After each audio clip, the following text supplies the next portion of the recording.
लड़की ने जैसे ही लैब से आयरन मैन का आर्म चुराया, वो सीधे उसके हाथ पर खुद ब खुद चिपक गया। फिर उसने एक पैर से आयरन मैन के बूट पर पांव रखा, दूसरा बूट भी ऑटोमेटिकली उसके पैर से जुड़ गया। बाहर खड़े गपशप कर रहे सिक्योरिटी गार्ड को जब होश आया तो देखा कि पूरा आयरन मैन का सूट लड़की ने पहन लिया था। असल में ये यूनिवर्सिटी लैब में तैयार किया गया एक आयरन मैन कॉपी सूट था, लेकिन किसी को अंदाजा नहीं था कि लड़की पर ये इतना फिट बैठेगा। जैसे ही उसने एक कमांड दी, बूट से गर्म आग निकलने लगी और सिक्योरिटी वाले कुछ समझ पाते उससे पहले ही वो सैकड़ों मीटर दूर हवा में उड़ चुकी थी। उसने एआई को कहा कि उसे शिकागो ले जाओ, लेकिन उस छोटे से डिवाइस ने शुरू कर दिया शिकागो के टूरिस्ट प्लेस गिनाना। लगता था कोई लो लेवल की आर्टिफिशियल बेवकूफी है। गुस्से में उसने 2 बार सिर पर हाथ मारा, तब जाके वो सही रूट सेट हुआ। फिर उसने पानी की सतह पर एक स्टाइलिश ड्रिफ्ट मारी और सूट ने दिशा बदली और अब वो एमी के घर की तरफ उड़ चली। जहाँ पहुँचने में 5 घंटे लगते, वहाँ एमी सिर्फ 30 मिनट में पहुँच गई। जैसे ही सूट ने आसमान में एक खूबसूरत कर्व बनाया, छोटे शहर के लोग दंग रह गए, लेकिन एमी बड़ी ही शांति से पानी की सतह के पास उड़ रही थी। साफ था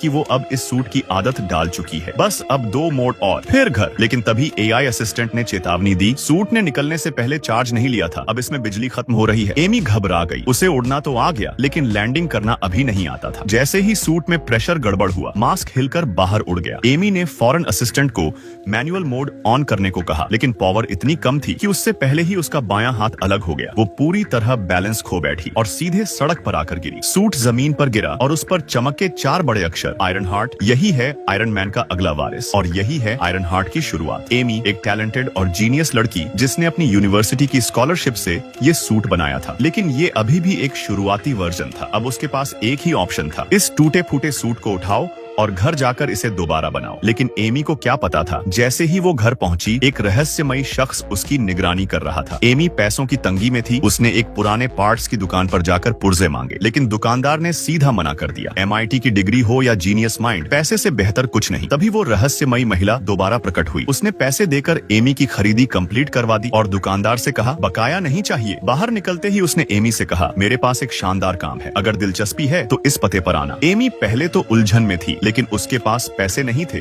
और सूट को अपग्रेड करने के लिए उसे फंड चाहिए था। अगले दिन वो कार्ड पर दिए गए पते पर पहुंची, एक पिज्जा शॉप जो बंद थी, लेकिन दरवाजा खुला था। अंदर एकदम सन्नाटा। कार्ड पर लिखा था कि इंटरव्यू बेसमेंट में होगा। एमी लिफ्ट में गई, नीचे जाने का बटन दबाया, पर ये सब किसी ने पहले से ही प्लान कर रखा था। लिफ्ट थोड़ी दूर ही गई थी कि अचानक रुक गई। एमी ने चिल्लाना शुरू किया, कोई है? पर कोई जवाब नहीं। तभी स्क्रीन पर लिखा आया, ये तुम्हारा इंटरव्यू है, 3 मिनट में पूरी लिफ्ट गैस से भर जाएगी। अगर तुमने कोट नहीं तोड़ा तो GC हो जाओगी, लेकिन अगर तोड़ लिया तो तुम इस काम के लिए सिलेक्ट हो जाओगी। एमी शॉक में थी। ये कौन सी नौकरी है जिसमें जान की बाजी लगानी पड़े? पर वो डरने वालों में नहीं थी। उसने नीचे पड़ा टूल बॉक्स उठाया और उल्टा तरीका अपनाया। कोड नहीं डाला, बल्कि शीशे को तोड़कर बटन की वायर से सीधे कंट्रोल पैनल हैक कर दिया। तीसरी कोशिश में ही लिफ्ट फिर से चल पड़ी। नीचे पहुंचते ही उसने दीवार की हैंडल को लीवर की तरह खींचा और लिफ्ट का दरवाजा खोल डाला। बाहर निकली तो एक ग्रुप खड़ा था जो तालियां बजा रहा था। कर्ली नाम के एक लीडर ने कहा, वेलकम जीनियस, तुम अब हमारे गैंग का हिस्सा हो। ये गैंग असल में प्रोफेशनल हाइस्टर्स थे जो गलत लोगों से लूट कर सही लोगों की मदद करते थे। एमी अभी भी गुस्से में थी। मैं ये सब नहीं करने वाली। तभी कर्ली बोला, ट्रायल पीरियड में 3 दिन और हर दिन के 5 लाख कैश। एमी ने उसी वक्त कहा, भाई तू तो पहले दिन से ही मेरा सच्चा यार लग रहा था। और यहीं से एमी ने टीम ज्वाइन की और उसकी एक्शन और एडवेंचर से भरी नई जिंदगी शुरू हुई। भविष्य में इंसानों ने underground high speed vehicle network बना लिया था। लोग अपनी प्राइवेट कार लेकर जमीन के नीचे ट्रैवल कर सकते थे। हालांकि ये सिस्टम अभी ट्रायल मोड में था और कंपनी के मालिक शीला ने खुद को इसका टेस्ट सब्जेक्ट बना दिया। शीला ने खुद को एक टेस्ट सब्जेक्ट बना लिया ताकि सबको ये दिखा सके कि ये सिस्टम कितना सुरक्षित है। लेकिन उसे अंदाजा नहीं था कि किसी ने पहले से ही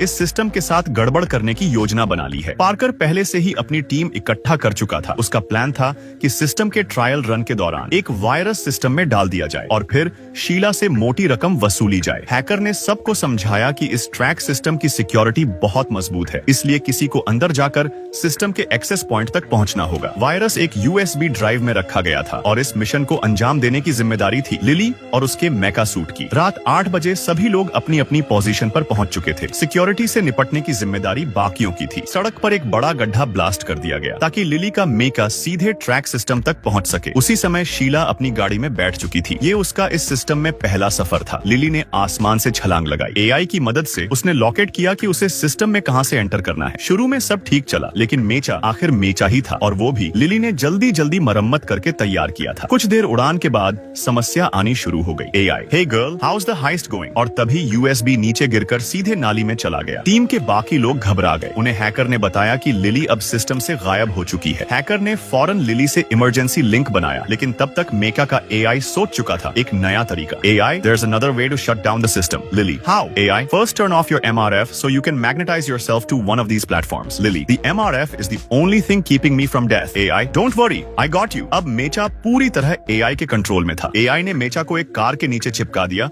और लिली को बताया, हर कार को जो प्लेटफॉर्म ढो रहा है वो सिक्योरिटी मेनफ्रेम से जुड़ा है। अगर किसी तरह उस प्लेटफॉर्म से कार को हटा दिया जाए तो फायरवॉल खुल जाएगा और हैकर वायरस डाल सकेगा। तभी AI ने लिली को एक बुरी खबर दी, जिस कार पर हम चिपके हैं वो जल्दी ही डेस्टिनेशन पर पहुंचने वाली है। अगर तुमने जल्दी कुछ नहीं किया तो तुम्हारा मेका भी कुचला जाएगा। लिली ने फौरन अपनी टीम को कॉल करके सब बताया। फिर मेचा का एक हाथ अलग किया और प्लेटफॉर्म की ओर बढ़ाया। उसने प्लेटफॉर्म को पकड़ने के लिए मेचा की ग्रिप को एक्टिवेट किया। AI चिल्लाया, FK डाउन क्विकली। अंदर कार में बैठी शीला का दिमाग घूम रहा था, बाहर हो क्या रहा है। और तभी एक आदमी अचानक उसकी सीट के पास प्रकट हुआ, पार्कर ने एक किक मारकर शीला की लैपटॉप स्क्रीन तोड़ दी और अपने डील की शर्तें रखी। पार्कर ने कहा, तुम्हारे पास कोई ऑप्शन नहीं है, हमारे हैकर कभी भी सिस्टम को खोल या बंद कर सकते हैं। अगर ये दोबारा हुआ तो तुम बोर्ड ऑफ डायरेक्टर्स को क्या जवाब दोगी? Now if you want to take back control just sign in this room there. अब शीला के पास कोई चारा नहीं था, उसे चुपचाप साइन करना पड़ा। लिली को इस सब का कुछ भी पता नहीं था। उसने मेचा को ग्राउंड पर लैंड कराया और खुद की पहली कामयाब चोरी को सेलिब्रेट किया। लेकिन तभी वहाँ एक पुलिस वाला गश्त पर आ गया। लिली अभी भी एक आम लड़की ही थी, ऊपर से